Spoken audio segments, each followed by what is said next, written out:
началом всех новым сезоном ОРВИ, ОРЗ гриппов, парагриппов и другой сопливо-кашляительной истории. Что нужно делать и вовремя? Ну, во-первых, содержать свое здоровье, но это нужно было делать весной и летом. Сейчас уже поздно.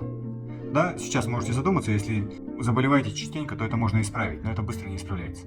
Что нужно делать, если вы вдруг чувствуете, что вы заболеваете?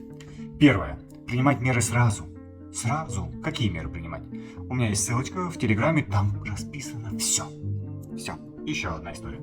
Если вы кашляете сухо, влажно, постоянно, периодически, долго, если у вас кашель уже до такой степени, что вбивается даже в носик, так, что делаем? Скрыли.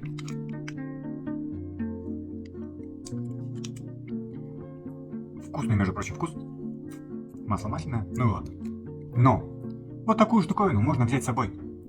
Вовремя выпили, вовремя разжижается, мало выделяется и помогает справиться с инфекцией наш секрет. И самое главное, классное отличие флюидитека в том, что носик тоже очищается.